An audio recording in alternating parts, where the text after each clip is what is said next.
ఈ మూడవ దినం సాయంకాల కూడికలో పాలు పొందిన దేవుని బిడ్డలైన మీ అందరికీ నా నిండు హృదయపూర్వకమైన వందనాలు తెలియజేస్తున్నాను. దేవునికి స్తోత్రం. హల్లెలూయా, హల్లెలూయా, హల్లెలూయా. ఇలాగునే ప్రతిరోజు కూడా సాయంకాలం సరిగ్గా 6 గంటలకు ప్రారంభిస్తున్నాం. తప్పనిసరిగా సమయాన్ని పాటించండి, సమయానికి రండి. ప్రతిరోజు అనేక అంశాల కొరకు ప్రార్థించడం, మనసారాయణను స్తుతించడం, ఆరాధించడం, దేవుని వాక్యం వినడం, గోజాడి ప్రార్థించడం, ఆయన పాదాలు పట్టుకోవడం, ఇంత గొప్ప అవకాశాన్ని దేవుడు మనకు ఈ 30 దినాలు కూడా అనుగ్రహించున్నాడు. ఆమేన్. ఎందరికో లేని గొప్ప భాగ్యం దేవుడు మనకిచ్చున్నాడు. ఆయన పాదాలు పట్టుకునే భాగ్యం, ఆయన ముఖదర్శనం చేసే భాగ్యం, ప్రతిరోజు ఆయన స్వరము వినే భాగ్యాన్ని దేవుడు మనకిచ్చున్నాడు. అందును బట్టి దేవుని మనం ఎంతగానో స్తుతించాలి. హల్లెలూయా, హల్లెలూయా. ఉజ్జీవంగా చెప్పండి చూద్దాం. Very good.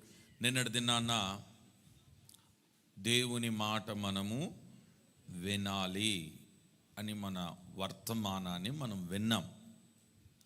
ఈ రాత్రి ప్రభు మరొక కోణములో మనతో మాట్లాడబోతున్నాడు. సంఘ పరిస్థితులు, ప్రజల పరిస్థితులు గుర్తెరిగిన దేవుడు, తన బిడ్డల పరిస్థితులు గుర్తెరిగిన దేవుడు, తన ప్రజల పరిస్థితులు గుర్తెరిగిన దేవుడు మనందరితో మాట్లాడునుగాక. మాట్లాడతాడా? మాట్లాడతాడు. నాతో మాట్లాడతాడు అన్నవాడు గట్టిగా ఆమేననండి చూద్దాం. ఈ దినాల్లో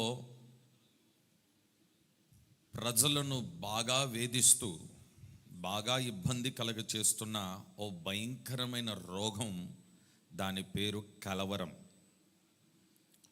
ప్రజల్ని నెమ్మది లేకుండా చేస్తుంది, ప్రజల్ని సమాధానం లేకుండా చేస్తుంది, ప్రజలను భయాందోళన కలగ చేస్తుంది, ఇబ్బంది పాలు చేస్తుంది, కొందరిని మరణానికి దారి తీస్తుంది, కొందరు రోగాల పాలైపోతున్నారు, కొందరు ఎవ్వరికి కనబడకుండా పూర్తిగా అందరికీ దూరం అయిపోయి ఎక్కడికి వెళ్ళిపోతున్నారు కూడా తెలియని పరిస్థితిలో ఉన్నారు. దీనంతటి కారణం ఏంటంటే ఒకే ఒక రోగం, దాని పేరు కలవరం. కలవరం. కుటుంబంలో కలవరం, పిల్లల మధ్య కలవరం, వ్యాపారంలో కలవరం, ఉద్యోగంలో కలవరం, భక్తి జీవితంలో కూడా కలవరం. ఒక్కొక్కరిని పిలిచి లేదా నిలదీసి అడిగితే ఏంటి అలా ఉన్నారు మీరు అని అంటే కలవరం. కుటుంబంలో కలవరం, కలవరం, కలవరం ఏలుబడి చేస్తూ ఉంది. కానీ ఈ కలవరపడుతున్న వారిని గుర్తెరిగిన దేవుడు, చూస్తున్న దేవుడు, పరీక్షించిన దేవుడు వారి మీద దృష్టి నిలిపి ఈ 3వ రాత్రి మీ కలవరాన్ని కొట్టివేయడానికి నా యేసయ్య ఇక్కడ నిలబడి ఉన్నాడు. నమ్మిన వారు ఆమేన్ చెప్తారా గట్టిగా? అది ఏ కలవరమైనా, అది ఎలాంటి కలవరమైనా, చదువుల విషయమైన కలవరమా, వివాహ విషయమైన కలవరమా, ఆర్థిక విషయమైన కలవరమా, సేవకులకు సేవ విషయమైన కలవరం, పరిచర్య చేస్తున్న వారికి పరిచర్య విషయమై కలవరం, వివాహం కోసం ఉన్న యవన బిడ్డలకు వివాహ విషయంలో కలవరం, ఎదిగిన పిల్లలు ఏమైపోతారో కలవరం, పిల్లలకి సమయానికి వివాహం జరగకపోతే అదొక కలవరం, కట్టబడుతున్న ఇల్లు సగంలో ఆగిపోతే అదొక కలవరం, వివాహం జరిగిన తర్వాత సంతానం లేకపోతే అది కూడా కలవరమే. చూడండి, ప్రజలను ఏలుతుంది కలవరం. ఈ కలవరంలో చాలామంది, కొందరేమో బ్రతకడం ఎందుకు అనుకుంటున్నారు, కొందరు చనిపోవడమే మేలు అనుకుంటున్నారు, కొందరు ఈ సేవ ఎందుకు ఇంకా వదిలిపెట్టేద్దాం, విడిచిపెడదాం అనుకుంటున్నారు, కొందరు ఈ వివాహ వ్యవస్థ మనకు అనవసరం అనుకుంటున్నారు, కొందరు బ్రతకడమే అనవసరం అని అనుకుంటున్నారు. వీటన్నిటికీ కారణం కలవరమే కదా. అందుకని ప్రతిష్ఠిత ఉపవాస పండుగల 3వ దినం నా దేవుడు అంటాడు, మీ హృదయములను కలవరపడనివ్వకుడి. ఇది ప్రభు మాట, ఇది నా దేవుని మాట. ఈ 3వ రాత్రి నీతోనే మాట్లాడుతున్నాడు ప్రభు సూటిగా. కుమార్తె, నీ హృదయమును కలవరపడనివ్వకుడి. కుమారుడా, నీ హృదయమును కలవరపడనివ్వకు. ఏ విషయంలో కలవరము చెందున్నావో, ఏ విషయంలో కలవరపడిపోతున్నావో, ఇంతకాలమైంది ఒక ఉద్యోగం లేదు, ఇంతకాలమైంది వ్యాపారంలోకి అభివృద్ధి లేదు, ఇంతకాలమైంది ఆర్థిక పరిస్థితులు, ఆర్థిక సమస్యలు నలిగిపోతున్నాను, అందులో నుండి ఒక విడుదల లేదు, బాధపడుతున్నావు, ప్రార్థిస్తున్నావు, కన్నీరు విడుస్తున్నావు, పాదాలు పట్టుకున్నావు, ఏడుస్తున్నావు, కొన్నిసార్లు ఎవ్వరికి కనబడకుండా చీకట్లోకి ఒంటరిలోకి వెళ్ళిపోయి అయ్యా అని ఏడుస్తున్నావు, నీకు జవాబు రావట్లేదు. ఈ జవాబు దొరకకపోయేటప్పటికీ ఏంటి నా బ్రతుకేంటి, నా ఫ్యూచర్ ఏంటి, నా పరిస్థితులు ఏంటి అని ఆలోచనలు పడిపోయినావు అనేక మార్లు. కొన్నిసార్లు ఎవరితో మాట్లాడకుండా మౌనం అయిపోలేదా? ఎవరితో మాట్లాడకుండా దూరం అయిపోలేదా? అందరినీ విడిచిపెట్టి వెళ్ళిపోవాలని ఒక ఆలోచన నీకు కలగలేదా? ఇవన్నీ సాతానుగాడు నీకు పెట్టిన భయంకరమైన ఆలోచన. ఎందుకో పరిశుద్ధాత్మ దేవుడు నీ పరిస్థితిని గుర్తెరిగి అంటాడు, నీ హృదయాన్ని కలవరపడనివ్వద్దు. చదవండి, మాట చదువుతారు చూడండి. యోహాను సువర్తమానం 14వ అధ్యాయం 1వ వచనం. యోహాను సువర్తమానం 14వ అధ్యాయం 1వ వచనం. మీ హృదయమును కలవరపడనీయకుడి, నీ హృదయమును కలవరపడనీయకుడి. దేవుని యందు విశ్వాసం ఉంచుచున్నారు, నా యందును విశ్వాసం ఉంచు. దేవుని యందు విశ్వాసం ఉంచుచున్నారు, నా యందు విశ్వాసం ఉంచు. అందరూ చెప్పండి, నా యందు విశ్వాసం ఉంచుడి. ఎవరంటున్నారు ఈ మాట? ప్రభు అంటున్నాడు. నిన్నేమన్నాడంటే దేవుని మాట వినాలి అన్నాడు. ఇప్పుడు అదే దేవుడు ఏమంటున్నాడంటే నా యందు నీవు విశ్వాసం ఉంచు. మనుషుల మీద కాదు కదా, ప్రభు అంటున్నాడు నా మీద విశ్వాసం ఉంచు, నా మీద నమ్మిక ఉంచు. నీవు నా మీద విశ్వాసం ఉంచగలిగితే కలవరపడుతున్న నీ హృదయాన్ని నేనే ధైర్యపరచబోతున్నాను. కలవరముతో కొట్టుమిట్టులాడుతున్న నీ కుటుంబాన్ని నీ విశ్వాసం నా మీద ఉంచగలిగితే కలవరపడుతూ కన్నీటితో ఉండి కృంగిపోతూ నలిగిపోతున్న నీ కుటుంబాన్ని నేనే ధైర్యపరచబోతున్నాను. ఆమెన్, హల్లెలూయా. మరొక మాట చదువుతారు చూడండి. ఓ భక్తుడు ఏమంటున్నాడంటే 42వ కీర్తనలో 42వ కీర్తన 11వ వచనంలో భక్తుడు ఏమంటున్నాడు? చదవండి మాట. నా ప్రాణమా నీవేళ కృంగి ఉన్నావు, నాలో నీవేళ తొందరపడుచున్నావు. దేవుని యందు నిరీక్షణ ఉంచుము, విశ్వాసం ఉంచుము. ఆయనే నా రక్షణకర్త, నా దేవుడు, ఇంకను నేను ఆయనను స్తుతించెదను. చేతులతో హల్లెలూయా చెప్దామా గట్టిగా? హల్లెలూయా. ఈ భక్తుడు అంటాడు, నా ప్రాణమా నీవేళ కృంగి ఉన్నావు. ఈ భక్తుడు అంటున్నాడు, నా ప్రాణమా ఎందుకు కృంగిపోతున్నావు? నీ హృదయాన్ని కలవరపడనివ్వద్దు, నా మీద విశ్వాసం ఉంచు అని అంటున్నాడు కదా. ఎందుకు కలవరపడుతున్నావు? తన హృదయముతో మాట్లాడుతున్నాడు ఈ భక్తుడు, తన ఆత్మతో మాట్లాడుతున్నాడు. కలవరపరుస్తున్నాడే ఆ దుష్టుడు, కలవరపరుస్తున్నాడే, హృదయాన్ని కలవరపరుస్తున్నాడే. ఇప్పుడు అంటాడు, నా హృదయమా, నా ప్రాణమా ఎందుకు కలవరపడుతున్నావు? ఎందుకు కృంగిపోతున్నావు? ఈ రాత్రి నీ కృంగుదలకు కారణాలేంటి? నీ కలవరానికి కారణాలేంటి? నీ భయంకరమైన ఈ కృంగుదల, ఈ కలవరం నిన్ను వేధించడానికి కారణాలేంటో 3 విషయాలు చెప్తాను. ఒక వ్యక్తి ఎప్పుడు కలవరపడతాడు, ఒక వ్యక్తి ఎప్పుడు కృంగిపోతాడో 3 విషయాలు చెప్తాను. ఈ 3 మీద ఈ రాత్రి మనం విజయము సాధించదుముగాక. గట్టిగా ఆమేన్ చెప్దామా? హల్లెలూయా. అది ఏ విషయంలోనైనా ఈ రాత్రి ప్రభు చెప్తున్నాడు, నీ హృదయాన్ని కలవరపడనివ్వద్దు. ఆ కృంగుదల, ఆ కలవరాన్ని నేనే కొట్టివేస్తాను. అసలు ఈ కలవరం రావడానికి కారణాలు ఏంటి?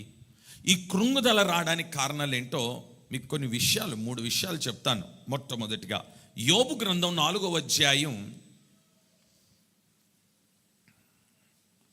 5వ వచనం చదువుతారా? అయితే ఇప్పుడు శ్రమ నీకు కలగగా నీవు దుఃఖాక్రాంతుడవైతివి. అది నీకు తగులగా, అది అనగా శ్రమ నీకు తగలగా నీవు కలవరపడుచున్నావు. ఇప్పుడు చెప్పండి, కలవరం ఎందుకు వచ్చింది? విన్నారు కదా, దేని వలన కలవరం కలిగిందట? కొంచెం గట్టిగా నోరు విప్పి చెప్పండి. మరలా చదువుతున్నారు, చూడండి, మరలా చదువుతున్నారు. స్క్రీన్లో కూడా, డిస్ప్లేలో కూడా ఉంది. జాగ్రత్తగా వినండి మాట. అయితే ఇప్పుడు శ్రమ నీకు కలగగా నీవు దుఃఖాక్రాంతుడవైతివి. అది నీకు తగలగా, అది అనగా గట్టిగా శ్రమ నీకు తగలగా నీవు కలవరపడుచున్నావు. ఇప్పుడు కలవరం ఎందుకు వచ్చిందట? శ్రమ. ఒక మనిషి కలవరములో ఉన్నాడు అని అంటే గల కారణం ఏంటంటే ఆ మనిషికి ఏం కలిగింది? శ్రమ కలిగింది. ఒక వ్యక్తి కలవరములో ఉన్నాడంటే శ్రమ వలనే అతనికి కలవరం. శ్రమ అతన్ని కలవరపరిచింది. దేవునికి మహిమ కలుగును గాక. ఆమేన్ చెప్తారా గట్టిగా? కానీ శ్రమ కలగ చేసిన దేవుడే మరలా ఏమంటాడో తెలుసా? ఇటు చూడండి, నా వైపు చూడండి. శ్రమ కలగ చేసింది ఆయన్నే. ఇప్పుడు అదే శ్రమ కలగ చేసిన దేవుడు ఏమంటాడంటే, హలో, ఈ శ్రమను బట్టి కలవరపడుతున్నావు కదా, నీ హృదయాన్ని కలవరపడనివ్వద్దు. ఎందుకన్నాడు ఈ మాట? సరే, కొద్దిగా లోతుగా వెళ్దాం, జాగ్రత్తగా వినండి. శ్రమ కలగ చేసింది ఆయన్నే. ఇప్పుడు మరలేమంటున్నాడు? శ్రమ వలన నీకు కలవరం కలిగింది కదా, నీ హృదయాన్ని. ఎందుకన్నాడు ఈ మాట? శ్రమ మనలను కలవరపరిచింది. శ్రమ ఏం చేసింది? కలవరపరిచింది. మరలా అదే దేవుడు అంటాడు, శ్రమ నేనే నీకు కలగజేస్తున్నాను, కానీ కలవరపడొద్దు. అదేంటి విచిత్రం? శ్రమ వచ్చినా కలవరపడొద్దు అంటాడేంటి? శ్రమ వచ్చిన వాడు కలవరపడకుండా ఉంటాడా? శ్రమ కలిగిన వాడు కలవరం పొందకుండా ఉంటాడా? శ్రమ కలిగిన వాడు నాకే కలవరం లేదు అని అంటాడా? కానీ ప్రభు అంటున్నాడు, కలవరపడొద్దు. అదేంటయ్యా, శ్రమ కలిగినను కలవరపడొద్దు అంటున్నావేంటి? దాని అర్థం ఏంటంటే, దేవుడు కొందరికి శ్రమ ఆయన్నే కలగ చేస్తాడు. దేవుడే కలగ చేస్తాడు. శ్రమ ఎవరు కలగ చేస్తాడు? కొంచెం గట్టిగా చెప్పాలా. దేవుడే కలగ చేస్తాడు. ఇంతకీ దేవుడే ఒక వ్యక్తికి శ్రమ ఎందుకు కలగ చేస్తున్నాడు అని అంటే, నిలబడి చెప్తా, జాగ్రత్తగా చూడండి. ఇతను నన్ను నమ్ముకున్నాడు. అతను అనేక మేలులు నా ద్వారా పొందుకున్నాడు. జాగ్రత్తగా వినండి, నా ద్వారా అతను అనేక మేలులు పొందుకున్నాడు. అతని ఆత్మ విలువైనది. నరకమునకు, అగ్నిగుండకు వెళ్లకుండా ఆత్మను ఇతను రక్షించున్నాడు. అతని ప్రేమించి అగ్నిలోకి వెళ్లకుండా అతన్ని రక్షించున్నాడు. అతనికి విలువైన వస్తువులు ఇచ్చున్నాడు. అతనికి వెల పెంచినాడు. అతని ఖరీదు పెంచినాడు. అతనికి ఒక ఘనతనిచ్చినాడు. ఘనతనిచ్చినాడు. ఇప్పుడు ఆ వ్యక్తి నాకు దగ్గరగా ఉండవలసిన వాడు ఎక్కడున్నాడు? చెప్పండి, దూరంగా ఉన్నాడు. దేవుని ఉద్దేశం ఏంటంటే, నేను కాపాడిన వాడు నా దగ్గరలో ఉండాలి, నన్ను హత్తుకొని ఉండాలి. మరి నన్ను హత్తుకొని ఉండవలసిన వాడు నాకు దూరంగా ఉన్నప్పుడు ఈయన కోపం వస్తుందా రాదా? సరే, ఆ కోపం వలన ఒక శ్రమనే కలగజేసినాడు అనుకో. శ్రమ అతన్ని మరణానికి తీసుకొని వెళ్ళదు. జాగ్రత్తగా వినాలా. దేవుడు ఒక వ్యక్తిని మరణానికి అప్పగించాడు. శ్రమ ఎందుకు కలగజేస్తున్నాడంటే, నా దేవుని ఉద్దేశం ఏంటో తెలుసా? ఆ శ్రమ వలన అతడు మరలా నా దగ్గరికి వస్తాడనేది నా దేవుని ఉద్దేశం. ఆమెన్ చెప్పండి గట్టిగా. శ్రమ కలిగింది. ఎప్పుడైతే శ్రమ కలిగిందో, నిన్నటి వరకు ఘనపరిచిన దేవుడు ఇప్పుడు శ్రమ కలగ చేయని కానీ ఆ ఘనత ఏమైంది? కాస్త తగ్గింది. నిన్నటి వరకు ఐశ్వర్యం ఇచ్చిన దేవుడు ఇప్పుడు ఎప్పుడైతే శ్రమ కలగజేసినాడో ఐశ్వర్యం కాస్త తగ్గింది. ఎప్పుడైతే నిన్నటి వరకు అతన్ని ఊరారా ఊరేగించున్నాడో దేవుడు ఎప్పుడైతే శ్రమ కలగ చేస్తున్నాడో ఇక అతనికి గుర్తింపు అనేది పోయింది. ఎవరు పట్టించుకోవట్లేదు, ఎవరు అతని దగ్గర రావట్లేదు, ఎవరు పలకరించట్లేదు, రోజు రోజుకి క్షీణించిపోతున్నాడు.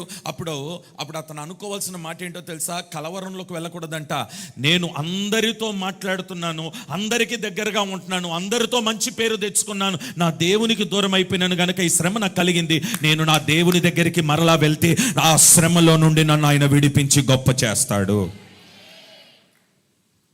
స్తోత్రం, స్తోత్రం. మీకు కొన్ని విచిత్రమైన మాటలు చెప్తాను ఈరోజు.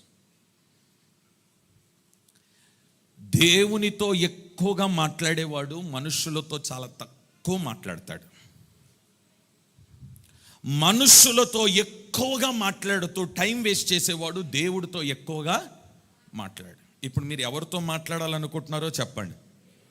దేవునితో మాట్లాడాలనుకున్నవాడు వ్యర్థమైన మాటలు, దేవునితో మాట్లాడాలనుకున్నవాడు అనవసరమైన మాటలు, దేవునితో మాట్లాడాలనుకున్నవాడు ముచ్చట్లు పెట్టడు.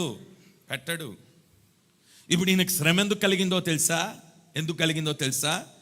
కొంతకాలం ముందు శ్రమ కలగడానికి ముందు బాగున్నాడు.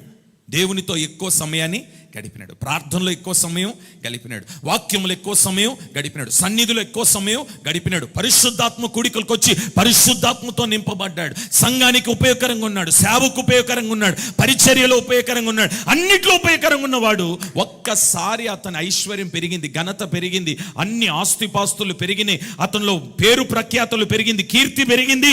పెరగగానే ఇప్పుడు దేవునికి దూరమైనడని దేవుడే గుర్తెరిగి ఇప్పుడు ఏం చేసినాడంటే ఏం కలగజేస్తున్నాడు? శ్రమ. ఈ శ్రమ రాగానే ఇతను ఏం చేసినాడో తెలుసా? కలవరపడ్డాడు అని రాయబడింది. శ్రమ అతనికి ఏం చేసింది? కానీ బైబిల్ ఏం చెప్తుందంటే, దేవుడు ఏమంటున్నాడంటే, నీ హృదయాన్ని కలవరపడని ఒక కుమారుడా, నేనే నీకు శ్రమ కలగజేస్తున్నాను. దేనికో తెలుసా? నువ్వు కలవరపడాలని కాదు, నువ్వు నాకు దగ్గరికి రావాలని, నాకు సమీపముగా ఉండాలని, నన్ను హత్తుకొని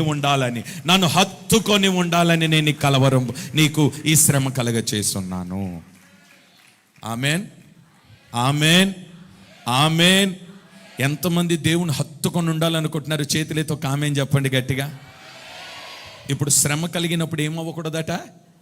గట్టిగా చెప్పండి, ఏమవ్వకూడదు? గట్టిగా చెప్పండి, ఏమవ్వకూడదు? మీకు ఒక అద్భుతమైన విషయం చెప్తాను.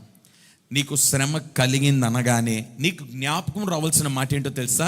నా దేవుణ్ణి హత్తుకోవడానికి నేను దగ్గరికి వెళ్తున్నాను. ప్రైజ్ ది లార్డ్, హల్లెలూయా. నా దేవుని హత్తుకోవడానికి నేను దగ్గరికి వెళ్తున్నాను, అందుకు నాకు ఈ శ్రమ కలిగింది. కలవరపడొద్దు, నీ హృదయాన్ని కలవరపడనివ్వద్దు.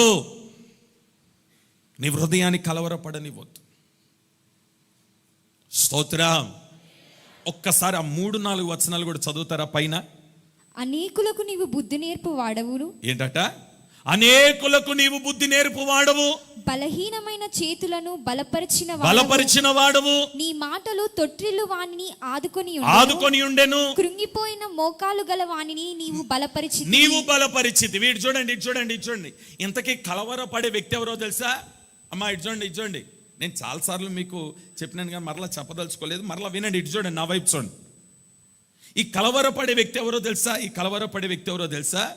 దేవుడు అంటున్నాడు, నీ హృదయాన్ని కలవరపడనివ్వద్దు అన్నాడు. ఎవరినన్నాడు అని అంటే, ఈ వ్యక్తి ఎవరనంటే కలవరంలో ఉన్న వారికి ఏమని చెప్తాడో తెలుసా? బుద్ధి చెప్తాడు. ఏమని? ఎందుకు బాధపడుతున్నావు అని అంటాడు. ఇప్పుడు ఇతని వరకు వచ్చేటప్పటికి ఏమవుతున్నాడట? కొంచెం గట్టిగా, మన విశ్వాస భక్తులు ఎంతమంది లేరు అలాంటి వాళ్ళు? ఎవరికైనా బాగలేదనుకో, సావు బతుకులు ఉన్నారనుకో, వాళ్ళ దగ్గరికి వెళ్ళి అంటారు, అయ్యా నీకేం కాదు, మన యేసయ్య లేడా? వీళ్ళు ప్రసంగాలు మామూలుగా ఉండవు. మన దేవుడు లాజరుని లేపలేదా?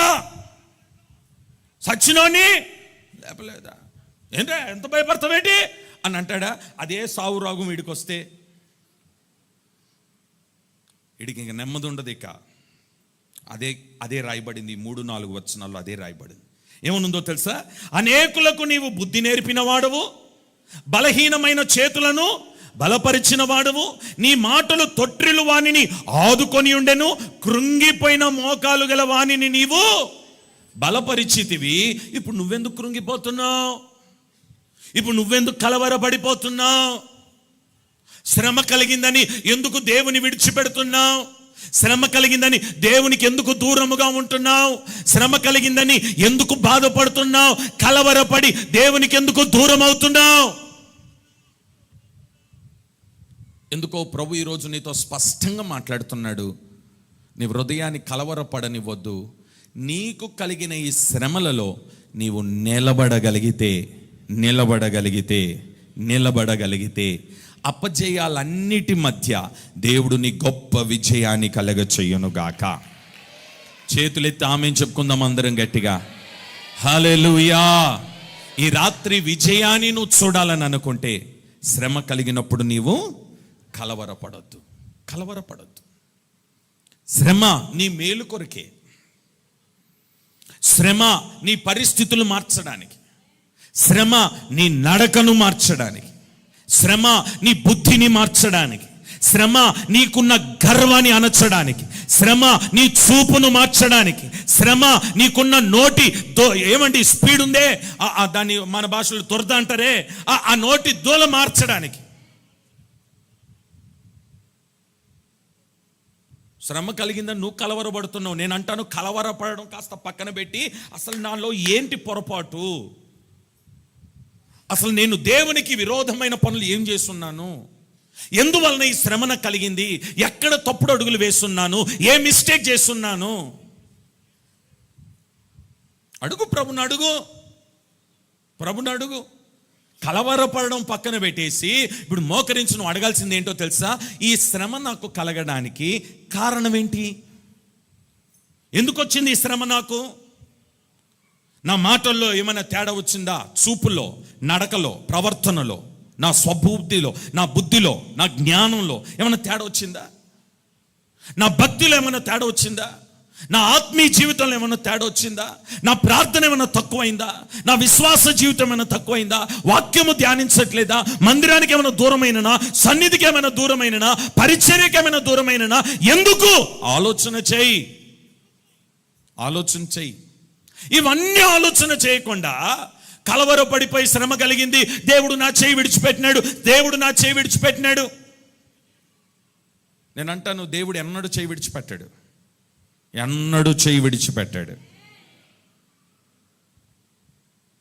ఒకప్పుడు నేను ఐశ్వర్యవంతునిగా మార్చిన దేవుడు నీ చేయి విడిచిపెడతాడా? ఒకప్పుడు నేను ఘనపరిచిన దేవుడు నిన్ను చేయి విడిచిపెడతాడా? ఏమండి, దేవుణ్ణి అడగలేదు, సేవకుని అడగలేదు, సంఘంలో ఎవరికి చెప్పలేదు. ఓ సంఘ పెద్దమ్మ ఏం చేసిందంటే వాళ్ళ భర్తని, వాళ్ళ ఇద్దరు కొడుకుల్ని తీసుకొని, ఏమండి పాస్టర్ గారికి ఒక మాట చెప్పకుండా, దేవునికి ఒక మాట చెప్పకుండా, సంఘంలో మాట చెప్పకుండా, సాక్ష్యం చెప్పకుండా, ఊరు వెళ్ళిపోతున్నాను సంగతి విషయం చెప్పకుండా నెమ్మదిగా ఊరు వదిలేసి వెళ్ళిపోయింది. ఎవరు ఈమె? సంఘ పెద్దమ్మని చెప్పండి గట్టిగా వెళ్ళిపోయింది. ఏమ్మా ఎందుకు వచ్చినావు ఈ ఊరికి అని అంటే ఆమె ఏమన్నా తెలుసా? మా ఊరిలో కరువు, మా ఊరిలో పనులు లేవు, మా ఊరిలో ఆహారం లేదు, మా ఊరిలో ఏమీ లేవు. మరి మీ పాస్టర్ గారికి చెప్పినావా? చెప్పలేదు. సరే దేవుని మందిరంలో సాక్ష్యం అని చెప్పినావా? చెప్పలేదు. కనీసం దేవుడు చెప్పినావా? చెప్పలేదు. మరి దేవుడు వెళ్ళమన్నాడా? చెప్పలేదు. అన్నిటికేమంటుంది? మరి ఎందుకు వచ్చినామా? ఏంటి వచ్చేదేంటి? ఆడెవడని పోషిస్తాడా? ఆడ ఆహారం లేదు, ఎవడు పెడతాడు మాకు? మా కాళ్ళ మీద నిలబడి బ్రతకాలని వచ్చినాం ఇక్కడికి అన్నాం. సరే మంచిది, బ్రతుకు. కొన్ని రోజులు కాలేదు, సంఘ పెద్దమ్మ భర్త చనిపోయినాడు. సంఘ పెద్దమ్మ మాట్లాడరేంటి? సంఘ పెద్దమ్మ పేరు కావాలా మీకు? తెలుసు కదా ఎవరమ్మా? అరే నయోమి భర్త ఏమైనాడు? కొన్ని రోజులైంది, నయోమి గారి పెద్ద కొడుకు, నయోమి గారు రెండో కొడుకు చనిపోయినాడు. చనిపోయిన తర్వాత ఎవరో కౌరు పెట్టినారు. ఏమన్నా తెలుసా? మీ ఊర్లో మస్తు పనులున్నాయి, ఇప్పుడు మీ ఊర్లో మస్తు పనులున్నాయి, వెళ్ళిపో, అడిగి వెళ్ళిపో, మరలా దేవుడు ఆ దేశాన్ని దీవించున్నాడు అనగానే బయలుదేరుతూ ఏమన్నా తెలుసా, దేవుడు నాకు అన్యాయము. ఇప్పుడు ఇది పనికి మాలిన మాట అనాలా, మంచి మాట అనాలా మీరు చెప్పండి. నేను ఎవరు బొమ్మన్నారు? వాడికి ఎవరు బొమ్మన్నారు? ఊరు వదిలేసి ఎవరైనా వెళ్ళమన్నారా? కనీసం పాస్టర్ గారికి ఒక మాట ఏం చెప్పినావా? దేవుణ్ణి ఏమైనా అడిగినవా? దేవుడు ఏమన్నా నేను వెళ్ళమన్నాడా? లేదు కదా, నీ సొంత నిర్ణయంతో వెళ్ళినావు. ఇప్పుడు దేవుడు ఏం కలగజేస్తున్నాడు ఆమెకి?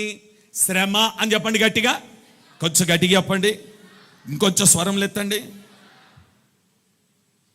శ్రమ కలగజేసి ఇప్పుడు మరలా ఎక్కడికి రప్పించుకున్నాడు? మరలా ఆయన దగ్గరికి రప్పించుకున్నాడు. స్తోత్రం, హల్లెలూయా, హల్లెలూయా. నేను అంటాను, శ్రమ కలిగిందని కలవరపడడం కంటే మోకరించి, ప్రభా ఈ శ్రమ నాకెందుకు కలిగింది? నీ మాట వినక వెళ్ళినందుకే కదా, నీకు ఒక్క మాట కూడా మేము చెప్పకుండా వెళ్ళినందుకే కదా, నీ పాదాలు పట్టుకొని నిన్ను అడగకుండా మా సొంత నిర్ణయాలు చేయబట్టే కదా, నీ ఆలోచన లేకుండా మా స్వబుద్ధి మీద ఆధారపడే కదా, నిన్ను ఏది అడగకుండా మా సొంత నిర్ణయాలతో ఆ స్థలాలు కొని, అవి కొని, ఇవి కొని నష్టపడిపోయినాం కదా. అడగవా? ఇవి అడగకుండా దేవుడు అన్యాయం చేసినాడు అంటే దేవుడు ఎందుకు అన్యాయం చేస్తాడు? సరే, అదే దేవుడు ఇంకో తల్లి జీవితంలో కార్యం చేసినాడు. సారేపోతట్న ఆ మిద్ద మీద గది కట్టించిన ఆమె ఏంటది? సునేమీరాలు. ఏమండి, ఇద్దరు భార్య భర్తలు చక్కగా ఊర్లో ఉన్నారు, మంచిగా నివాసం చేస్తున్నారు. చాలా రోజులైంది వివాహమై, పిల్లలు లేరు. తరచుగా సేవకుడు ఆ ఊరికి వస్తున్నాడు, వాక్యం చెప్తున్నాడు, వెళ్ళిపోతున్నాడు. ఇది గమనించి పాస్టర్ గారిని ఒక రోజు పిలిచి, అయ్యగారండి మీరు రావడం పోవడం అంత దూరం ప్రయాణం మంచిగా లేదు, ఓ పని చేయండి, మీకు మేము ఒక గృహం కట్టిస్తాం, మీరు ఆ గృహంలో ఉండండి అయ్యగారు. పాప చక్కగా ఇల్లు కట్టించింది. నెమ్మదిగా ఆ ఊరికి వచ్చినప్పుడు అంతా, సువార్తకు వచ్చినప్పుడు అంతా ఆ గృహంలోనే ఉన్నాడు.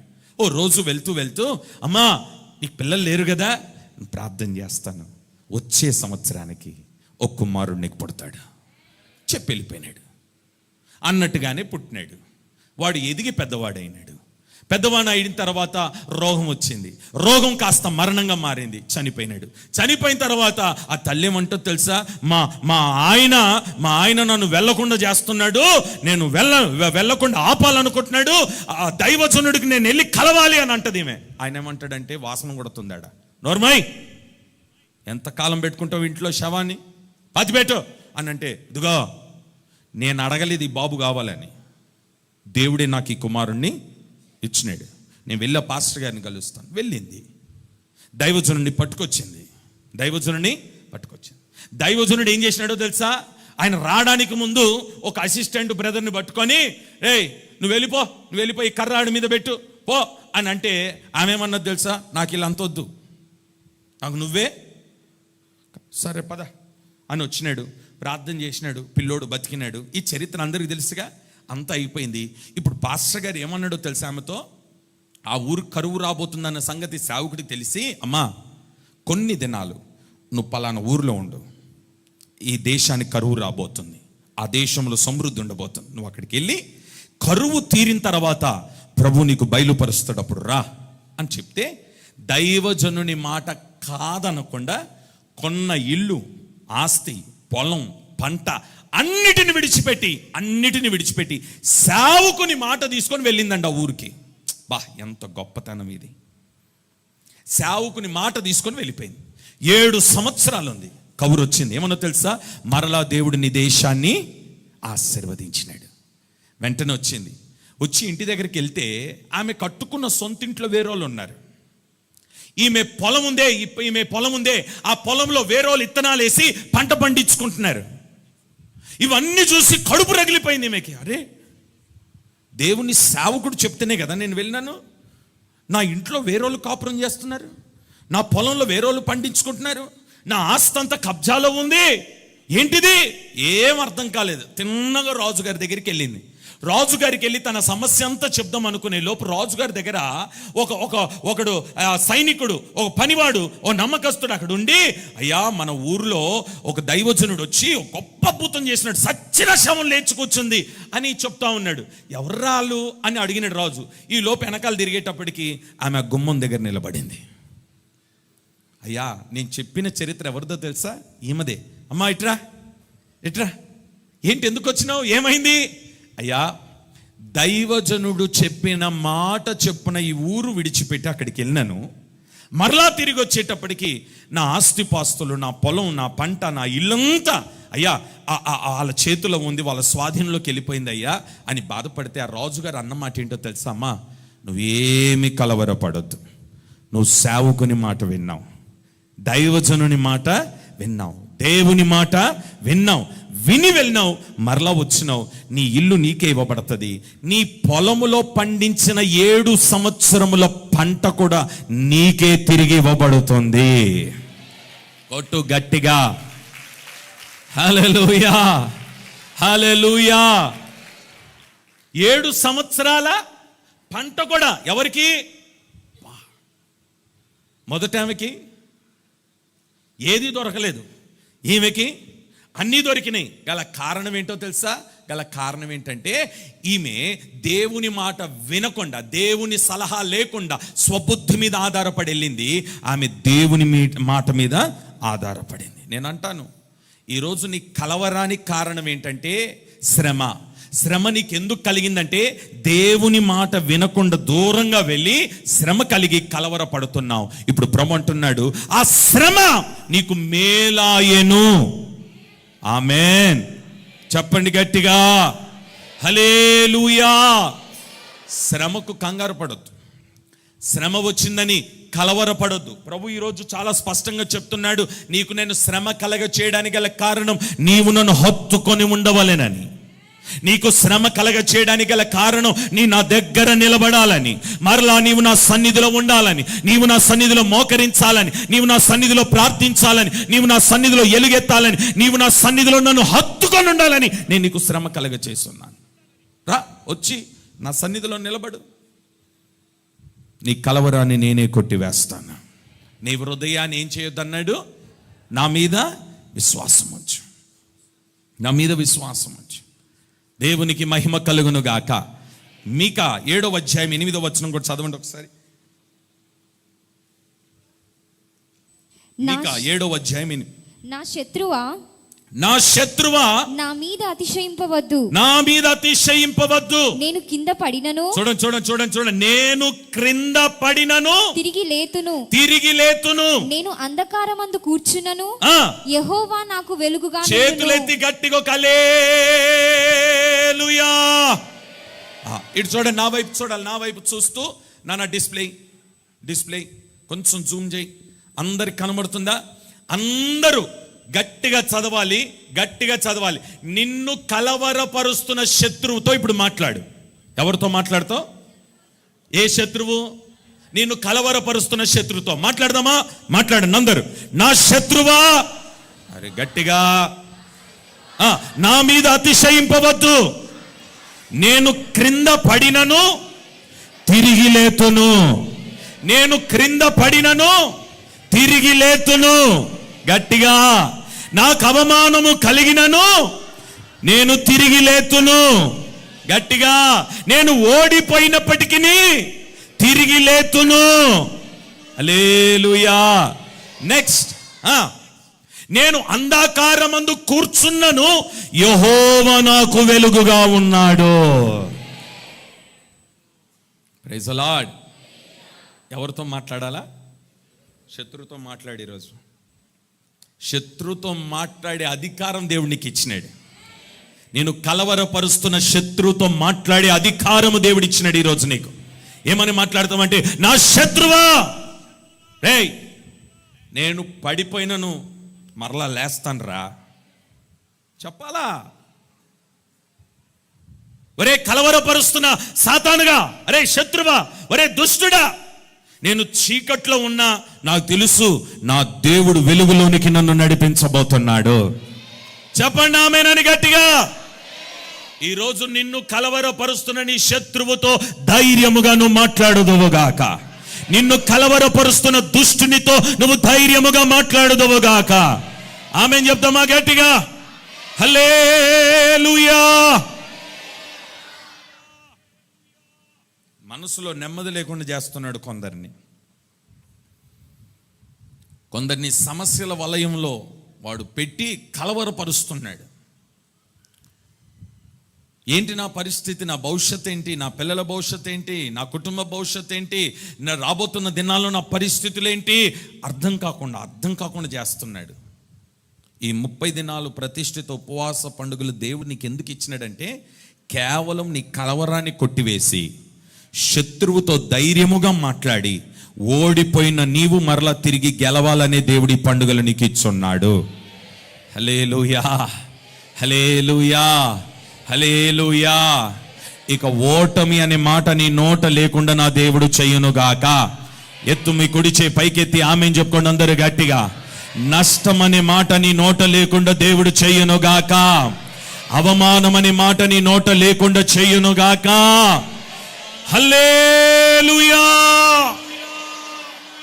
ఓ సహోదరుడు నా దగ్గరకు వచ్చి చెప్పిన మాట ఏంటంటే, అన్నా నేను 10 రోజులు పనిచేస్తే లక్షలు సంపాదించుకుంటాను. 10 రోజులు కష్టపడితే లక్షలు సంపాదించు. కానీ ఈ లక్షలు ఏమైపోతుందో తెలియదన్నా. ఏమైపోతుందో ఏదో ఒక నష్టం, యాక్సిడెంట్ అవ్వడమో, ఇంట్లో ఎవరికైనా రోగం రావడమో, ఏదో ఒక సమస్య, లేకపోతే ఏదో ఒక డ్యామేజో, లేకపోతే ఏదో ఒక దొంగతనమో, ఏదో ఒకటి నన్ను నష్టపరుస్తూనే ఉందన్నా. ఈ నష్టాల వలన అసలు నేను సంపాదించాలన్న ఆలోచన కూడా నాకు రావట్లేదన్నా. అంత దారుణంగా ఉంది నా పరిస్థితి. ఇప్పుడు అప్పుల పాలైపోయినాను. నాకు కలిగిన డ్యామేజ్, నాకు కలిగిన నష్టం నన్ను అప్పుల పాలు చేసిందన్నా. అప్పుడు నేను అతను అడిగింది ఏంటంటే, మందిరానికి క్రమంగా వస్తున్నావా అని అడిగినాను. మందిరానికి క్రమంగా వస్తున్నావా అని అంటే అతను ఏమంటాడో తెలుసా? నాకు ఆదివారమే పనులు వస్తాయన్నా. ఇప్పుడు చెప్పండి, ఆదివారం పనులు ఇచ్చినోడు ఎవడాడు? శత్రువు. ఆదివారమే వస్తుందట వీడికి.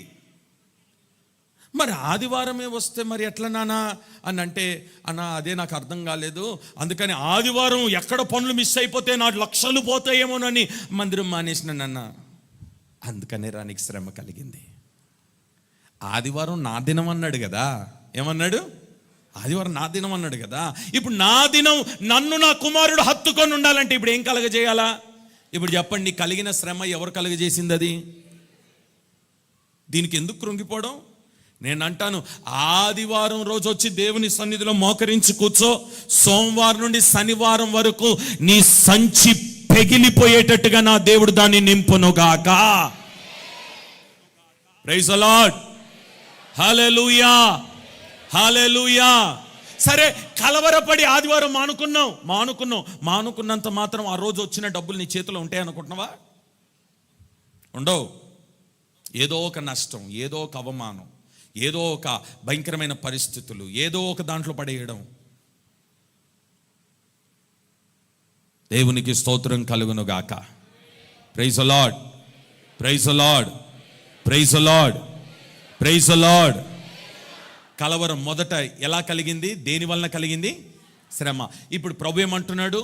నీ హృదయాన్ని కలవరపడనివ్వద్దు, నా మీద విశ్వాసం ఉంచు. శ్రమ నీకు కలవరాన్ని కలగ చేయడానికి నేను ఇవ్వలేదు, శ్రమ వలన నీవు నన్ను హత్తుకొని ఉండవలనని నేను నీకు కలగ చేసున్నాను.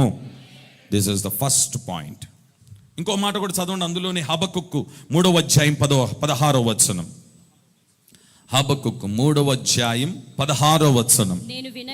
నేను వినగా జనుల మీదికి వచ్చువారు సమీపించు వరకు నేను ఊరుకొని శ్రమ దినము కొరకు కనిపెట్టవలసి ఉన్నది. నా అంతరంగము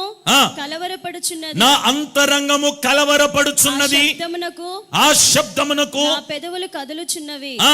నా ఎముకలు కుళ్ళిపోచున్నవి. నా కాలు వణుకుచున్నవి. చూస్తున్నారా కలవరం ఎంత పనిచేసిందో? కాబట్టి శ్రమ వలన కలుగుతున్న కలవరం నుండి ఈ రాత్రి ప్రభు మీకు ఒక విడుదల దయచేయునుగాక. ఆమేన్ చెప్పుకుందామా గట్టిగా. సెకండ్ పాయింట్లోకి వెళ్దాం. హెబ్రీయులకు రాసిన పత్రిక 12వ అధ్యాయం 15వ వచనం. మీలో ఎవడైనను దేవుని కృపను పొందకుండా తప్పిపోవునేమోననియు చేదైన వేరు ఏదైనను మొలచి కలవరపడుట వలన అనేకులు అపవిత్రులైపోదురేమో అనియు. చాలు. మొదటి కలవరం దేని వలన వచ్చింది? శ్రమ వలన. ఓకే, రెండవ కలవరం చూడండి, నా వైపు చూడండి. రెండవ కలవరం చూడండి. మీలో ఎవడైనను దేవుని కృపను పొందకుండా తప్పిపోవునేమో. కృప తొలగిపోతే ఏమొస్తుందట? కలవరం. కృప ఒక వ్యక్తిని విడిచిపెడితే కలవరం. అర్థమవుతుందా? కలవరం ఎందుకు వచ్చింది? కృప తొలగిపోయినందుకే, కృప పోగొట్టుకున్నందుకే. మీకు ఒక విచిత్రమైన విషయం చెప్తాను, వినండి. నీ మైక్ ఆఫ్ చేయమ్మా.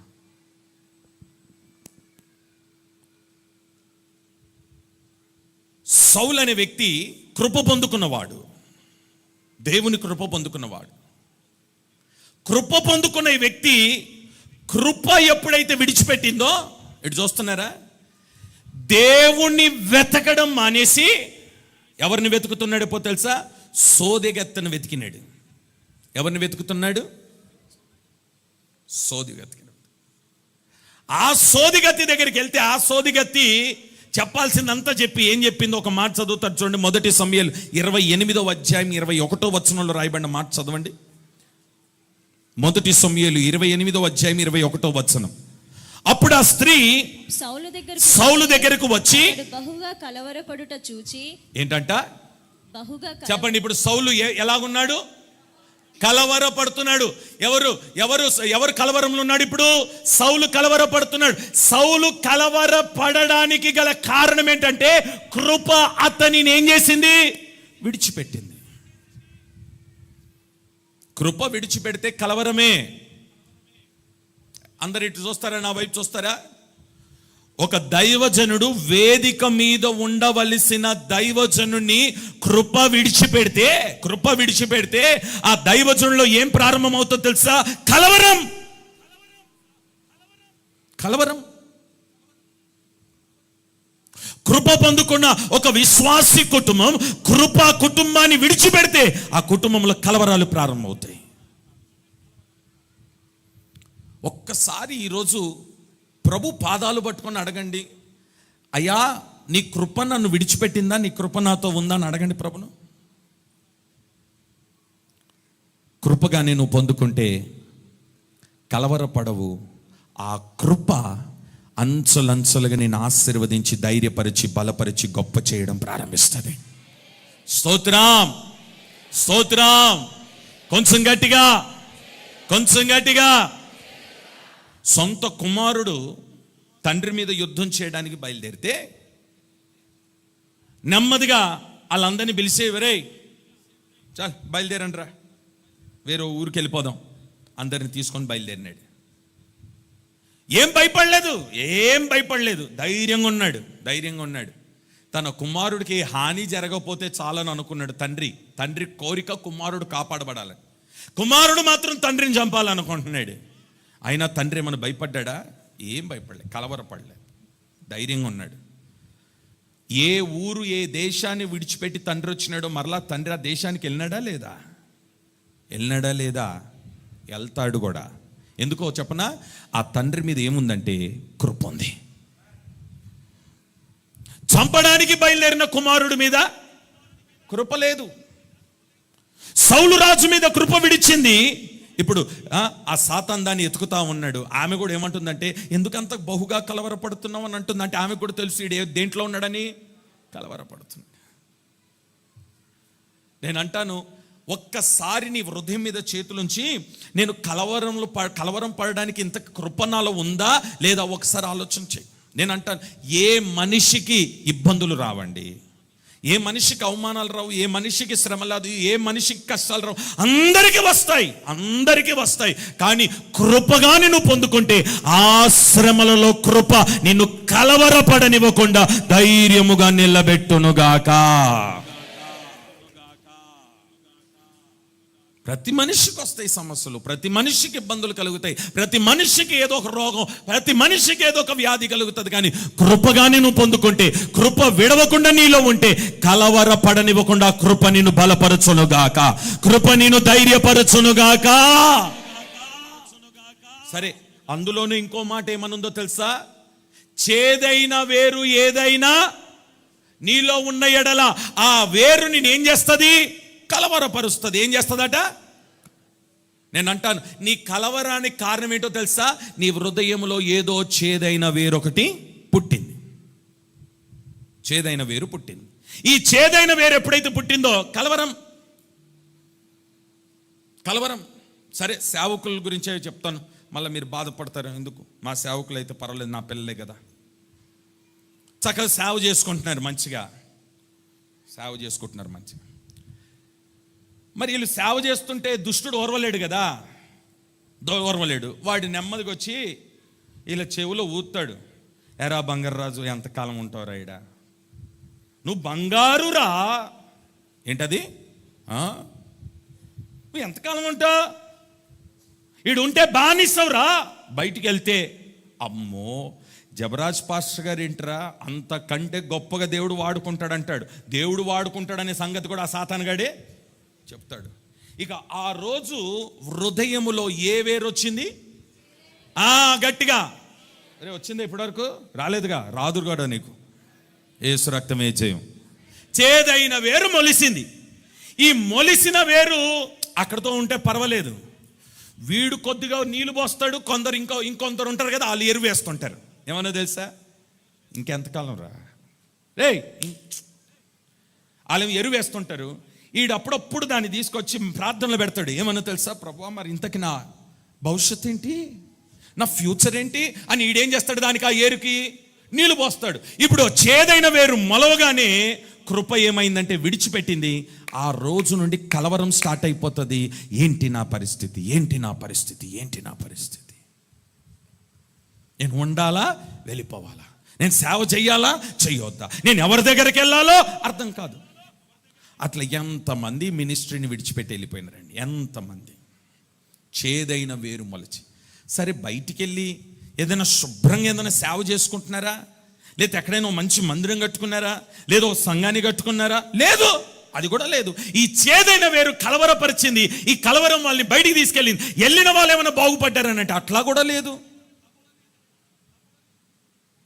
నేను నిండు మనసుతో కోరుతున్నానండి, నేను నిండు మనసుతో కోరుతున్నా. వెళ్తే వెళ్ళినావు కానీ నువ్వు దేవుని సేవ చెయ్యి, దేవుని పరిచర్య చెయ్యి. అవసరమైతే ఈ వేదిక మీద నువ్వు చెప్తున్నాను, నేను సహకరిస్తాను, నేను సహకరిస్తాను. నువ్వేదో ఇక్కడ ద్రోహం చేసిపోయినావని మనసులో పెట్టుకొని నేను నీకు సహకరిస్తాను. దేవుని హృదయముతో నేను నీకు సహకరిస్తాను. చెయ్యి, దేవుని సేవ చెయ్యి. చేదైన వేరు బిలాములో మొలిచింది. ఏంటది? చేదైన వేరు. చెప్పండి, ఎవరిలో మొలిచింది? బిలాములో మొలిచింది. ఇప్పుడు ఆ చేదైన వేరు అతను ఏం చేసింది? కలవరపరిచింది. ఈ కలవరంతో ఏం చేసినాడంటే, ఏం డెసిషన్ తీసుకోవాలి కూడా అర్థం కాకుండా, ఓన్ డెసిషన్, దేవుని ఆలోచన లేకుండా ఓన్ డెసిషన్, సొంత నిర్ణయం తీసుకున్నాడు. తీసుకొని గాడిది గంత కట్టినాడు. ఏమండి? బయలుదేరి వెళ్ళినాడు. దేవుణ్ణి అడగలేదు. మొదట అడిగినాడు, ఇప్పుడు రెండోసారి అడగలేదు. అడగకుండా సొంత నిర్ణయం తీసుకొని వెళ్ళినాడు. వెళ్ళిన వాడు ఓటమి పాలైనడా లేదా? నష్టాల పాలైనడా లేదా? అవమాన పాలైనడా లేదా? సేవ విడిచిపెట్టినాడా లేదా? చివరికి ఒక మంచి సాక్ష్యం ఉన్న ప్రవక్త ఇప్పుడు ఏమైపోయినాడంటే భ్రష్టుడైపోయినాడు. Because of own decision. కలవరం. ఈ కలవరం రావడానికి గల కారణం చేదైన వేరు అతనిలో మొలిచింది. ఆమేన్ చెప్పండి ఒకసారి గట్టిగా. హల్లెలూయా. ఏలియాను వెంబడించినాడు ఎలీషా. ఓకే, ఏలియాను వెంబడించినంత కాలం ఎలీషాలో ఎప్పుడైనా చేదైన వేరు ఎక్కడైనా మొలిచిందా? మొలవలేదు గనకనే ఏలియా 7 అద్భుతాలు చేస్తే ఎలీషా 14 అద్భుతాలు చేసినాడండి. ఏలియా అంటాడు, నాకు అర్రచెయ్యంత మేఘం కనబడింది అన్నాడు. ఎలీషా అంటాడు, మేఘము కనబడకుండానే వర్షం పడబోతుంది అంటున్నాడు. బా, ఎంత విచిత్రం! అంటే సూచన లేకుండానే కార్యాలు. సరే, ఏలియాను వెంబడించిన ఎలీషా ఎప్పుడు కలవరపడలే. గల కారణం ఏంటంటే అతనిలో ఏది చేదైన వేరు మొలవలేదు గనక. ఓకే, ఇప్పుడు ఎలీషాను వెంబడించిన గెహాజీలో ఏం మొలిచింది? ఇప్పుడు నేను మాట అడుగుతాను, అతను 7 చేస్తే ఇతను 14, ఇతను 14 చేస్తే ఇతను ఎన్ని చేయాలా? 28 చేయాలి కదా. 28 చేయాల్సినలో ఏం పుట్టింది? చేదైన వేరు. ఈ చేదైన వేరు ఏం చేసిందో తెలుసా? ఎలీషా గారిని పడుకోబెట్టినట్టే పడుకోబెట్టి, ఏమండి, నెమ్మదిగా ఆ కుష్ఠరోగు బాగైన కుష్ఠరోగి వెనకాల పరిగెత్తుకుంటూ వెళ్ళాడు. పరిగెత్తుకుంటూ వెళ్ళి, అయ్యగారు, మా అయ్యగారికి బాగా ఎక్కువైపోయింది, అందుకే వద్దన్నాడు. నా మాటను నాకి కడి, నేను కూడా సెటిల్మెంట్ చేసుకోవద్దు, నాకంటూ ఫ్యూచర్ లేదు, నేను మందిరం కట్టొద్దు, నేను స్థలం కొనొద్దు, మరి నా పిల్లలు ఏమైపోవాలా అని చెడ్డ ఆలోచన ఎప్పుడైతే కలిగిందో వెళ్ళినాడు, సొమ్ము తెచ్చుకున్నాడు, ఇంట్లో పెట్టినాడు. ఏం తెలియన సేవకుడి దగ్గరకు వచ్చి నిలబడ్డాడు. దైవజనుడు అన్నాడు, ఎక్కడికి వెళ్ళినావు నాన్న అంటే, అంటాడు, అయ్యా నేను ఎక్కడికి వెళ్తానయ్యా? ఒరేయ్, నా ఆత్మ నీతో కూడా రాలేదా? చేదైన వేరు మొలిసింది. ఆ రోజు నుండి పతనం స్టార్ట్ అయింది.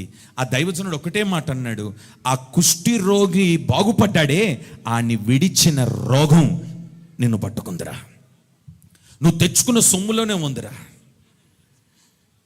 భ్రష్టుడైపోయినాడు. చేదైన వేరు. నీ కృంగుదలకు కారణం చేదైన వేరు. ఆమెన్ చెప్తారా గట్టిగా? ఇంకొంచెం గట్టిగా చెప్తారా? హల్లెలూయా! ఇంకొంచెం గట్టిగా, దేవునికి మహిమ కలుగునుగాక. నా దేవుని మీద ఆనబెట్టి నేను చెప్తున్నానండి, ఈ వేదిక మీద నాకొచ్చిన ప్రతి రూపాయి దేవుని పరిచర్య కొరకే నేను ఖర్చు పెడుతున్నాను, దేవుని సేవ కొరకే ఖర్చు పెడుతున్నాను. నేను సాక్ష్యం ఇవ్వాల్సిన అవసరం లేదు, సాతానుగాడు కూడా సాక్ష్యం ఇస్తాడు. ఎందుకో తెలుసా? వాడికి తెలుసు ప్రతి రూపాయి ఈయన మందిరం కొరకు పెడుతున్నాడు. అందుకని వాడు దాడి చేస్తున్నాడు. దేని మీద దాడి చేస్తున్నాడు తెలుసా? డబ్బు మీదనే దాడి చేస్తున్నాడు, నాకు రాకుండా చేయాలని చూస్తున్నాడు. కానీ కొందరికి పాపం అర్థం కాక చేదైన వేరు మొలిసి, వారి హృదయంలో చేదైన వేరు మొలిసి, అయ్యగారు ఇంత పెద్ద మందిరం కట్టినాడు, ఇన్ని స్థలాలు కొన్నాడు అని అంటే మంచి ఇన్కమ్. చేదైన వేరంటే ఏమనుకుంటున్నారండి? అదే, అయ్యగారికి మంచి ఇన్కమ్ ఉంది కాబట్టి అయ్యగారిని మనం మంచిగా వాడుకోవాలి. దేంట్లో వాడుకోవాలి? దేంట్లో వాడుకోవాలి? ఆర్థికంగా వాడుకోవాలి. ఇద్దరు నిలబడండిరా, అర్థం కావాలి కదా సంఘానికి. అవసరం వీడికి, ఎవరికి? వీడికి అవసరం. నువ్వు కొంచెం దూరంగా ఉండు. వీడికి ఏ అవసరం లేదు, వీడు మాట్లాడలేడు, వీడు మాట్లాడతాడు. వీడేం చేస్తాడంటే ఆడికి ప్రేరేపణ కలగజేస్తాడు. అయ్యని అడుకొని పో, పాస్టర్ గారి దగ్గరికి వెళ్ళాడు. పాపం వీడిలో పుట్టిన చేదైన వేరు ఆడిలో కొంచెం తీసి అలా తగిలిచ్చినాడు, వీడికి వచ్చింది. వీడు తీసుకొని ఆడికొక ఆఫ్, వీడికొక ఆఫ్. ఇద్దరు ఏమైపోతారు? భ్రష్టులైపోతారు. ఎందుకో చెప్పనా? నేనిస్తా సొమ్ము, నేనిస్తా. ఎవరు సొమ్ము ఇచ్చినను? అది వాళ్ళకి ఆశీర్వాదమా? విశ్వాసులు రక్తమును చెమటగా అలా పిండి తీసుకొచ్చి సేవకుడి చేతిలో పెడుతున్నారు. సేవకుడు దీన్ని పరిచర్యకు వాడుతుంటే ఇలా డబ్బును చూసి ఆశపడి మాట్లాడుకొని, ఇద్దరు కలిసి మాట్లాడుకొని పాస్టర్ గారి దగ్గరికి వచ్చి అనవసరమైన ఖర్చులు పెట్టించి వాళ్ళిద్దరు సొమ్మును దొంగిలిస్తే వాళ్ళు బాగుపడతారండి. ఇప్పుడు వాళ్ళ కుటుంబాల్లో కలవరం ప్రారంభం అవ్వకపోతే ఏమవుతుందో చెప్పండి, మీరు చెప్పండి.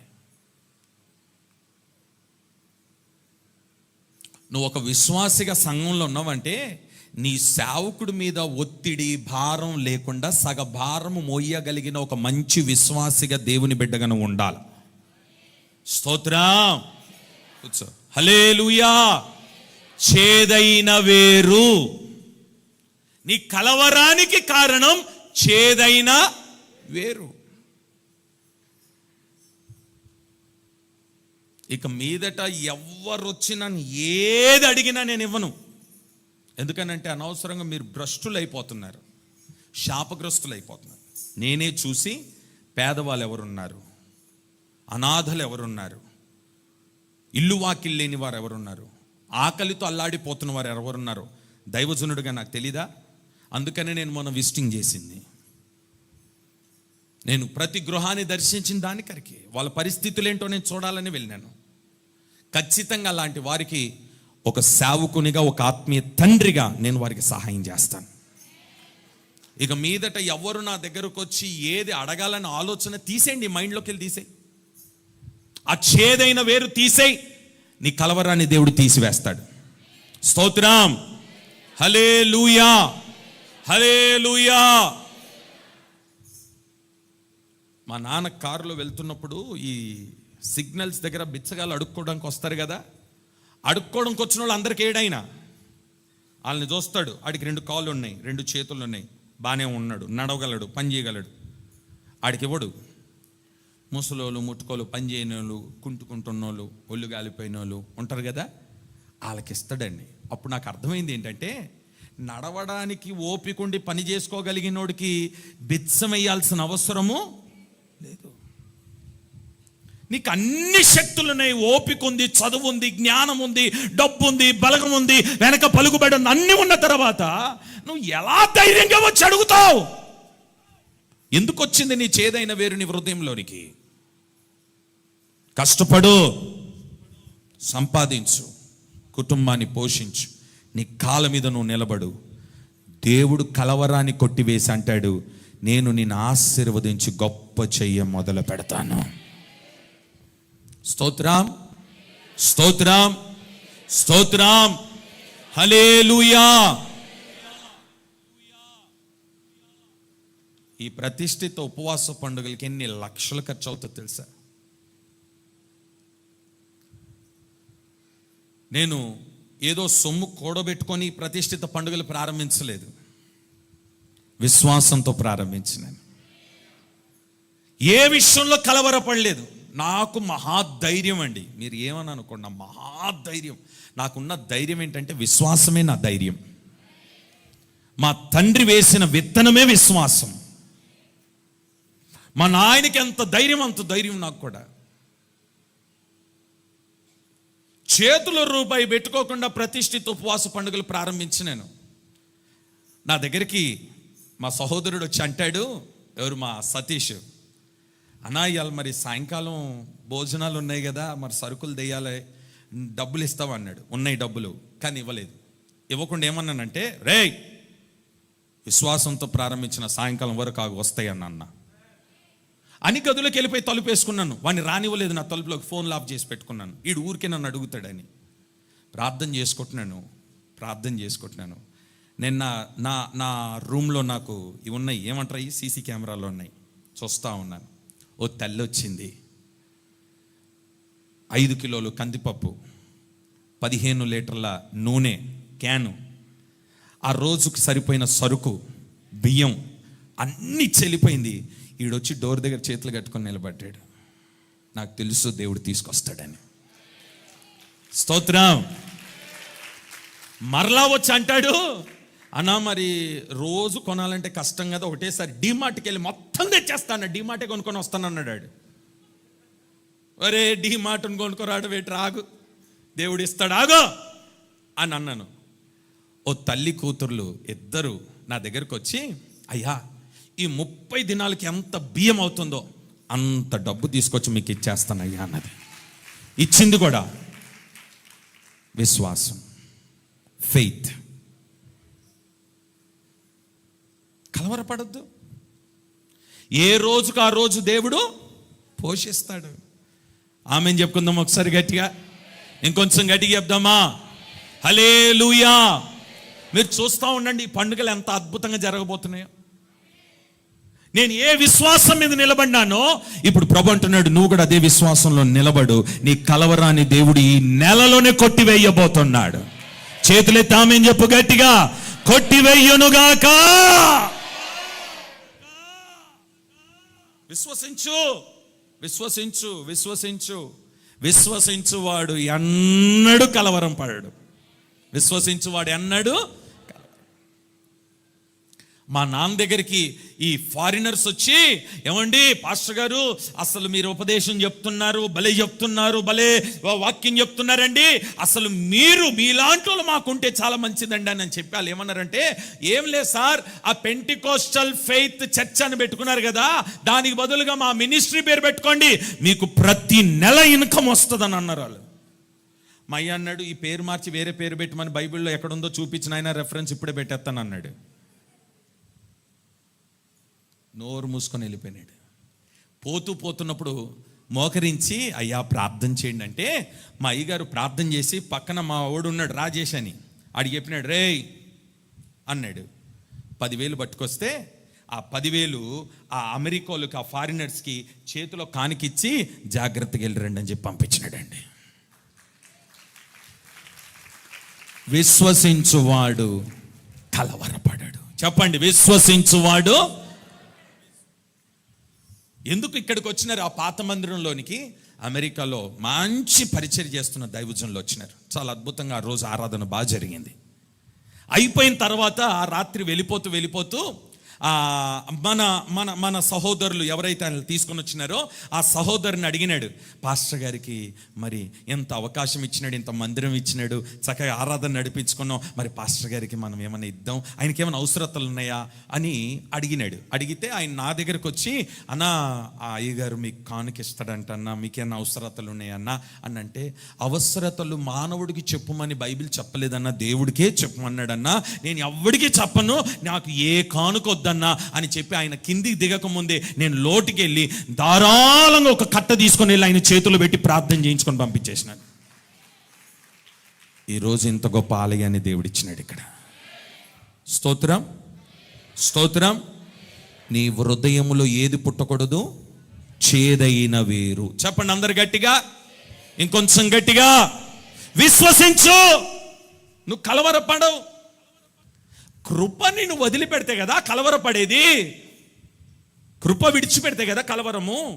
కృప నీలో ఉన్న తర్వాత ఎందుకు కలవరం? ఆ కృపనే కదా నేను ఘనపరిచేది, ఆ కృప కదా నేను హెచ్చించేది, ఆ కృప కదా నేను నిలబెట్టేది, ఆ కృపనే కదా నేను వాడుకునేది.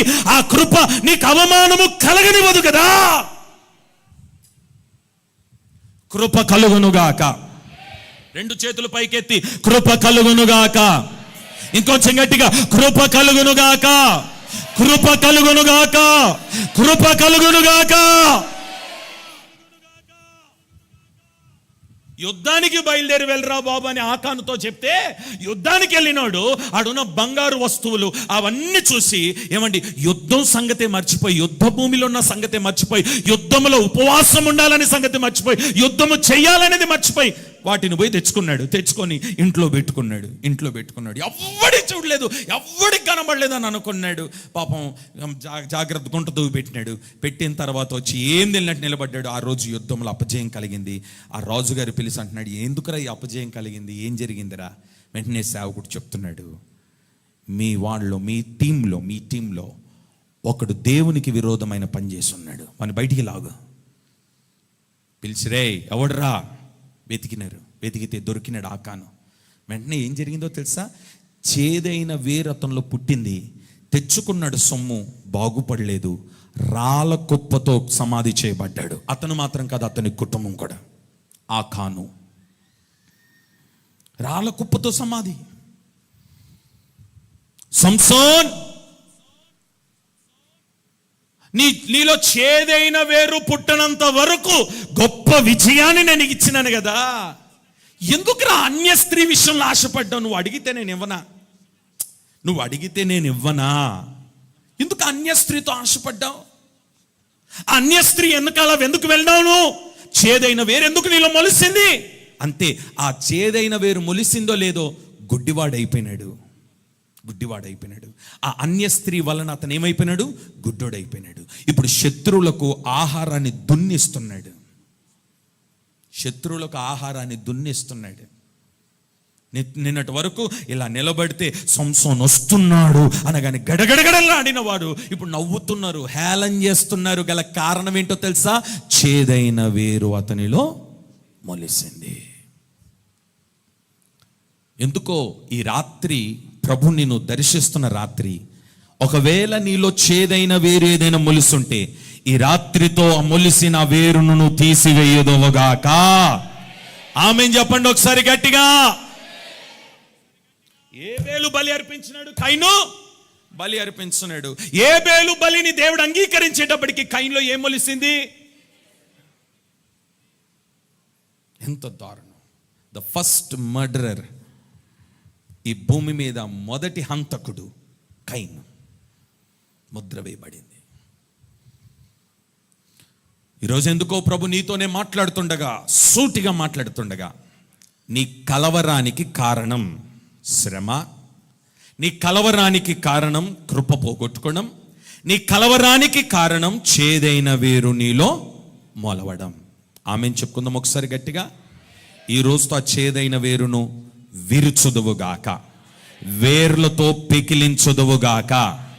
వెరవడం వేరు, వేర్లతో పెకిలించడము వేరు. వేర్లతో పెకిలించు, వేర్లతో పెకిలించు. ఆ చేదైన వేరు నీలో ఉండొద్దు. సౌల్లో మొలిసింది చేదైన వేరు. ఏమండి? ఆ గెహాజీలో మొలిచింది చేదైన వేరు, బిలాములో మొలిచింది చేదైన వేరు, సౌలులో మొలిచింది ఆఖానులో వచ్చింది చేదైన వేరు, సంసోన్లో పుట్టింది చేదైన వేరు. అలా చరిత్ర చూడండి, దారుణమైన చరిత్రగా మారింది. నా 2 చేతులు జోడించి, మీరు నన్ను ఒక కుమారుడుగా అనుకున్న పర్వాలేదు, ఒక తండ్రిగా అనుకున్న పర్వాలేదు, మిమ్మల్ని బ్రతిమిలాడుతున్నాను, దయచేసి దేవుని పని మీద, పరిచర్య మీద, సేవకుల మీద, సంఘం మీద, నీ కుటుంబం మీద చేదైన వేరు మొలవనివ్వకుండా ఈ రోజుతో వేర్లతో సహా నువ్వు పెకిలించదువుగాక, పెకిలించదువుగాక. ఆమేన్ చెప్పుకుందాం ఒకసారి గట్టిగా. హల్లెలూయా, హల్లెలూయా.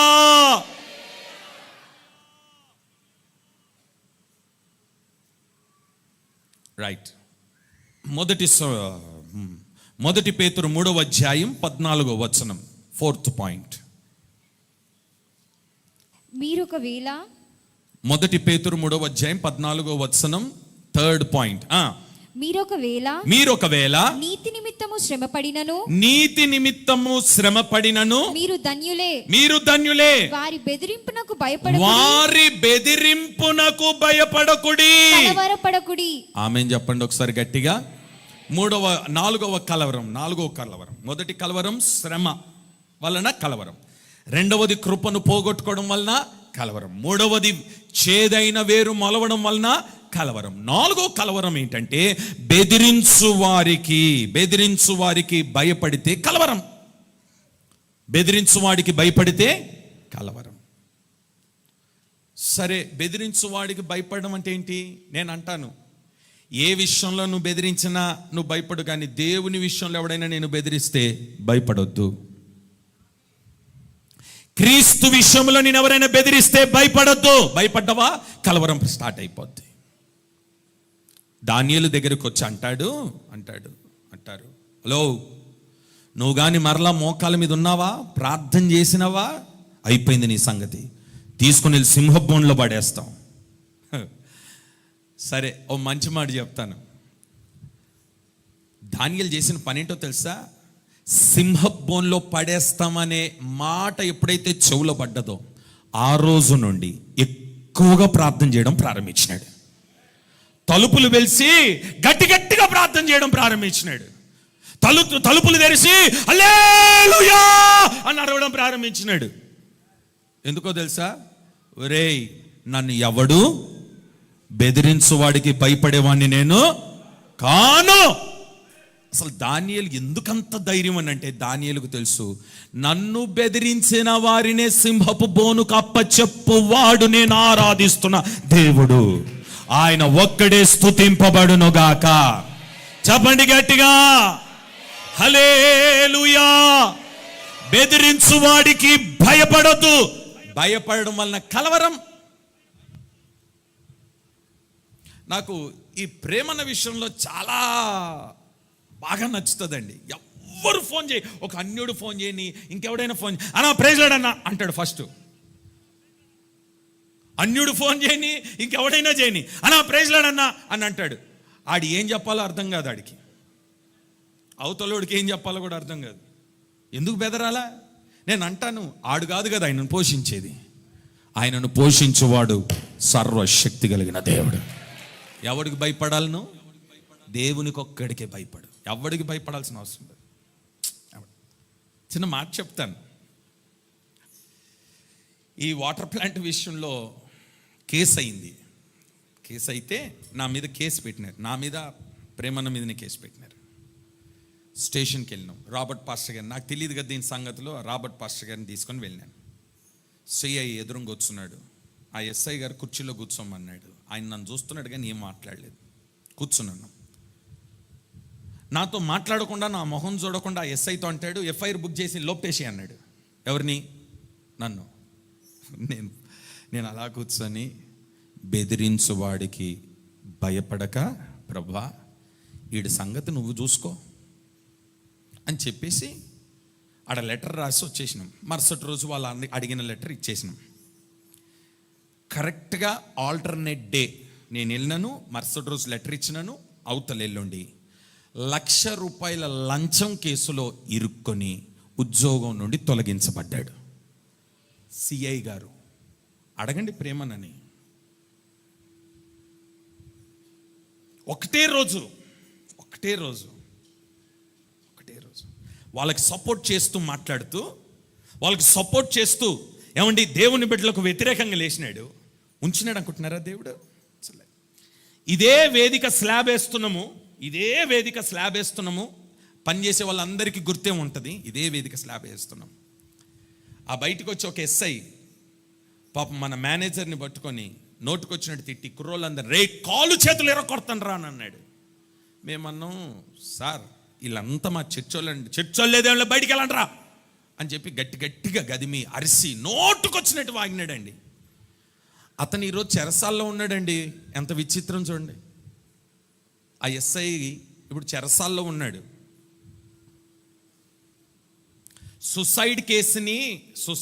మర్డర్ కేసుని సుసైడ్ కేసు కింద రాసేటప్పటికి అతని ఉద్యోగమే ఊడిపోయింది.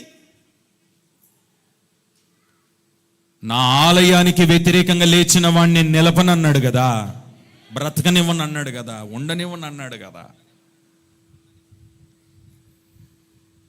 నోట్ చేసుకోండి ఈ పాయింట్ని. ఈ మందిరానికి ఎవడు లేచినా దేవునితో యుద్ధం చేసినట్టే. ఈ పరిచర్యకి, ఈ సేవకులకి ఎవరు వ్యతిరేకంగా లేచి పోరాడినా యుద్ధం దేవునితో చేసినట్లే. మీరిక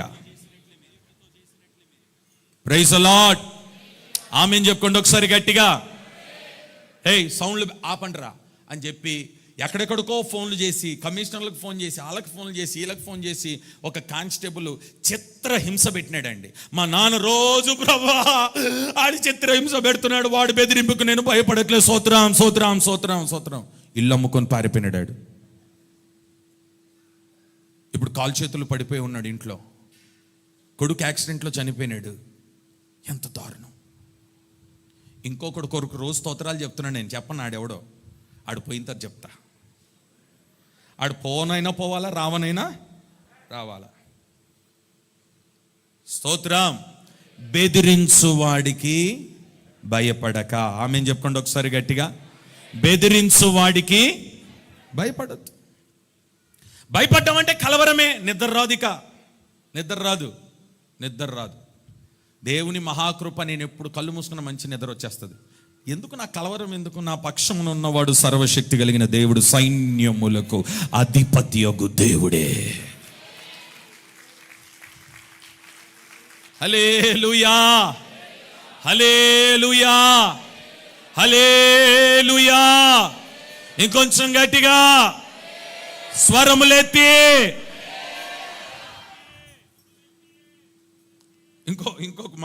ఇంకో మాట కూడా ఉంచండి. అననీయ, అజర్య, మిషాయేల్. భయపడు వాడికి ఏయ్, అందరు తల వంచినారు, మీరేంట్రా తల? హలో, రాజుగారిని చిరంజీవి గారు అనాలి కదా, అనాలా లేదా? ఆని పేరు పెట్టి పిలుస్తున్నారు. ఏంటి ఆడి పేరేంటమ్మా? ఓ అమ్మా, ఆడి పేరేంటి? నెబుకద్నెజరు. హలో నెబుకద్నెజరు, నీకు ఉత్తరం ఇవ్వాల్సిన అవసరం మాకు ఓరా. నీకేంటి నేను చెప్పేది? ఏయ్, రాజుని అగ్నిగుండం లేస్తావా, ఇంకెక్కడైనా వేస్తావా? వేసుకో, ఎక్కడైనా వేసుకో.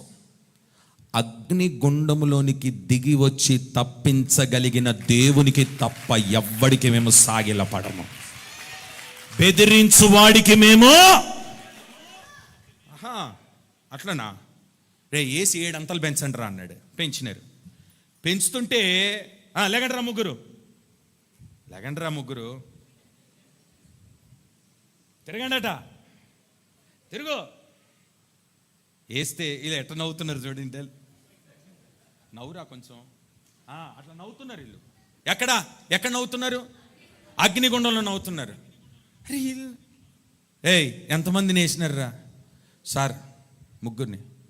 సరిగా చూడండి రా, 4 కనబడుతున్నారు. ఇదా కొరినేళ్ళు వచ్చి నిలబడు.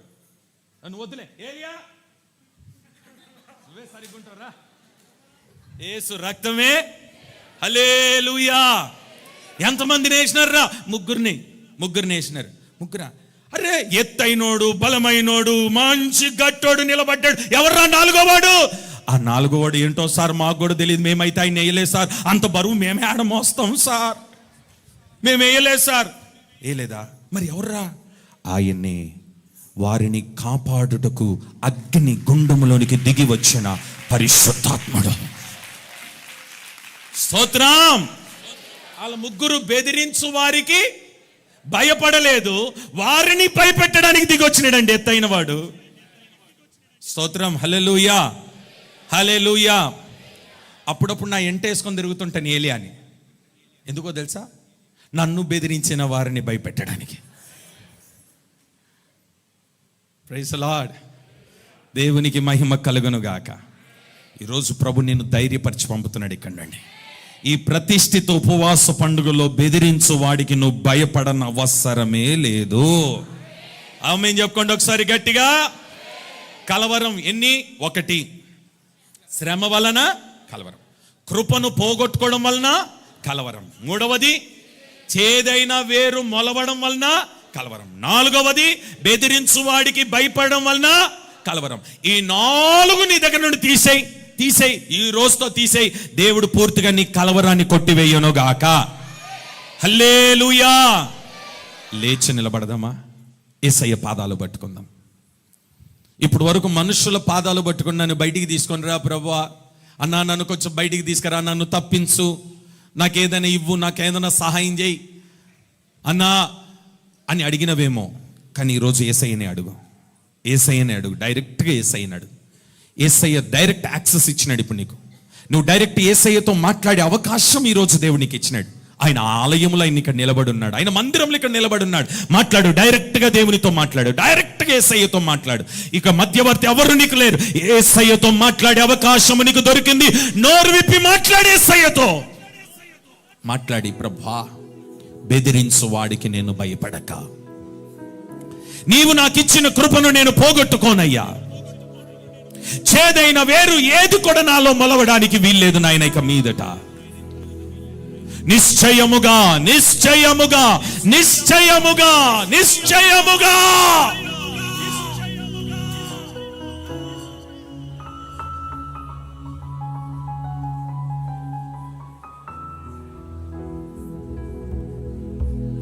నీ శ్రమ నీకు దీవెనకరంగా దేవుడు మార్చబోతున్నాడు.